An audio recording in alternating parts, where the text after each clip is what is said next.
The following interview takes place with Stephen and Ondrea Levine at their home in Chamizal, New Mexico, and it was conducted for a benefit that was going to be held for them at Spirit Rock Meditation Center in Marin, California.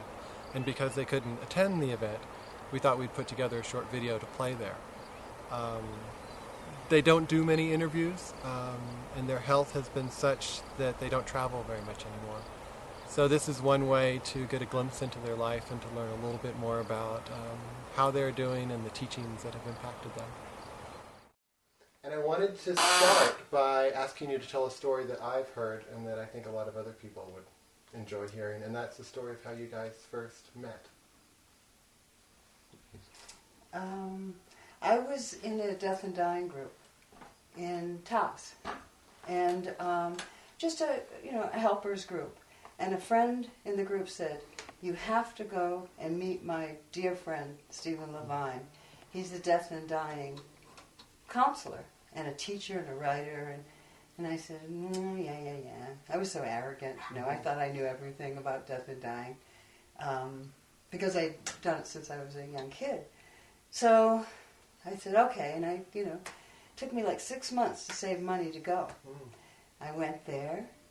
And it was at the Lama Foundation, and everybody's sitting in a circle, and it's lovely, and there's Stephen there going around asking questions, and it was very nice and very sweet, and that was the day, asking questions. Why were you there? What was your reasoning? What would you like to get from this workshop? And then I went back to my tent, which was a large tent of maybe 50 people were sleeping in it. And on the pillow it said, "I love you, and I would like to take care of you and your child for the rest of your life." And my mind said, "Stephen?" And then my mind turned and said, "Stephen? Why would I even think Stephen?" I just couldn't even believe my mind said that. And it was a silent retreat, so it went along silently like that. And at the very end of the retreat, we did, is that called the Sufi dance? Yeah. We did a dance which is in silence, and you're just dancing around, and we looked into each other's eyes. And we danced off away from the main circle, and we just kept dancing ourselves. And the rest of the group went on, and we're still going on. Been together ever since that moment. Actually, yes. You didn't leave one another? No, we've been together ever since that moment. Wow. Yeah. I said, "Well, we have to clean up here. I'll meet you in town." She said, "I'll be there." It was shocking to both of us. Neither one of us wanted a relationship. Yeah. We had gotten to the place where we thought, we're never going to find anyone as odd as us. Yeah. I mean, who's ever going to be wanting to work with death and dying? Who's ever going to We looked down the hall at the institution, and we saw each other.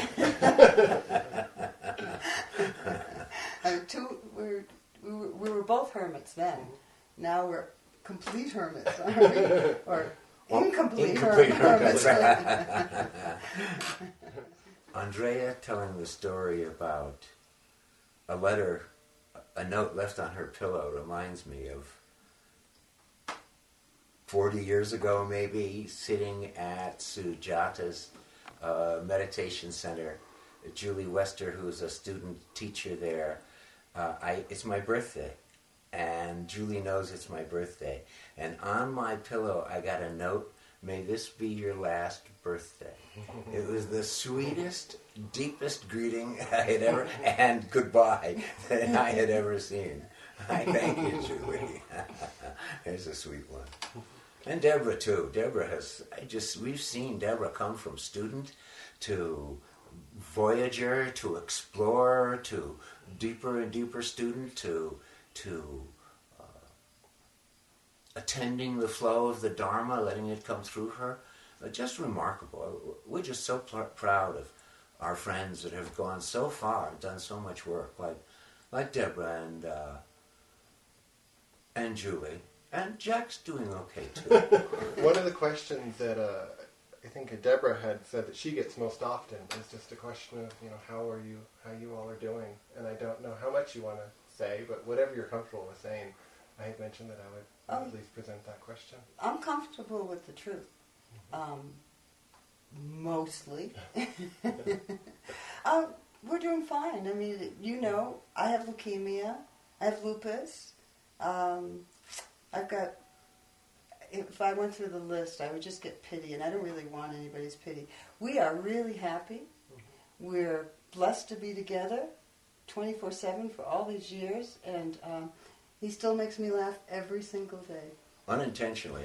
No. Every day he makes me laugh. Every day I feel loved. Every day I feel like... we hit the jackpot. This is the greatest blessing in the world. Dying, of course. We're all going to die. Not a tragedy. What I find a little bit difficult is that when people see me, they'll say, "You still have hair. Why do you have hair?" And I'll say, "Well, I will be bald eventually, but so far, I'm okay." And so it's a little odd that people, very well-intended, really loving people, really kind people, expect me to be like limping or have bandages on my head or something like that.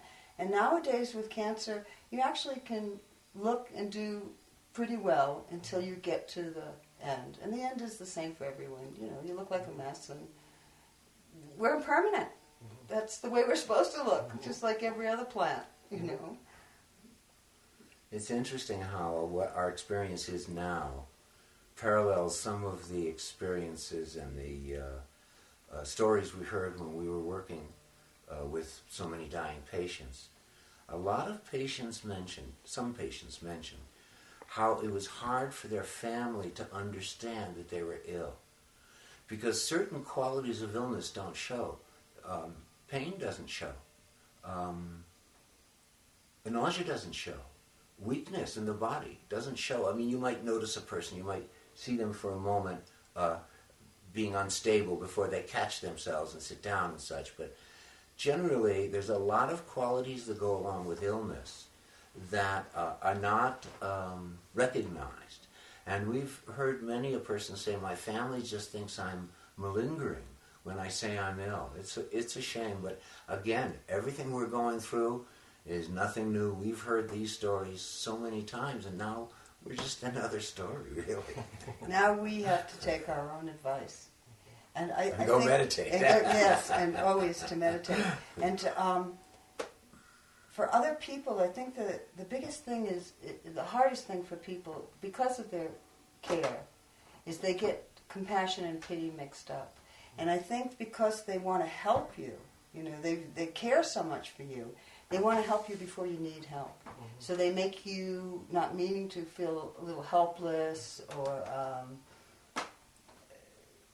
or that you're already dead, but you're not, So when I see people right away, at first I'm not quite sure how they're going to receive me. And I find that, not the audience out here, because this is a dharmic audience, and I think a dharmic audience really understands the nature of impermanence.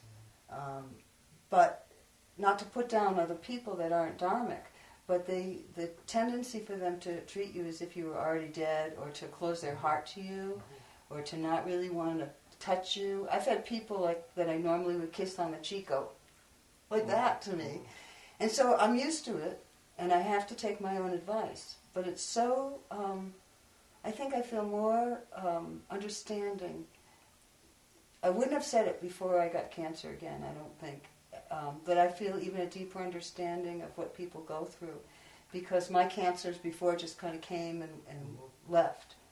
But for people that have any control issues, which maybe a few in the audience might, I know I do, leukemia is for the person who has control issues. Because there's nothing to cut out. There's nothing that you can do except to try to be aware and kind and as loving as you can, knowing that you just don't know.